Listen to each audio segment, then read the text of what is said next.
আল্লাহ বললেন, আওয়ালাম ইয়ারাল্লাযীনা কাফারু আন্নাস সামাওয়াতি ওয়াল আরদা কানাতা রাতকান ফাফাতাকনাহুমা।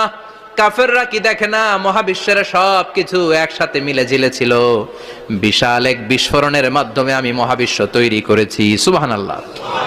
আদিতে শুরুতে কিন্তু সব আকাশ, বাতাস, জমিন, চন্দ্র, সূর্য, নক্ষত্র, গ্রহ, নীহারিকা পুঞ্জ, গ্যালাক্সি, ব্ল্যাক হোল সবকিছু মিলেমিশে একসাথে ছিল।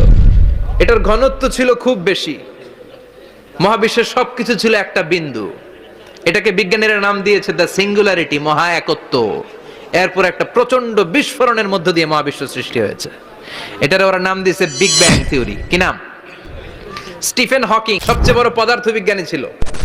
সে একটা বই লিখেছে, from the brief history of time, a brief history of time from big bang two black hole. সেখানে সে প্রমাণ করেছে কোরআনের এই আয়াত, কানাতা রাতকান, মহাবিশ্বের সবকিছু একটা বিন্দু ছিল। চাঁদ, সূর্য, গ্রহ, তারা সব কি ছিল? কথা বলেন, সবাই বলেন। একটা মাত্র বিন্দু ছিল। আল্লাহ বলেন, don't the disbeliever observe that the heavens and earth were joined together, then I separated with a gigantic sound, explosion.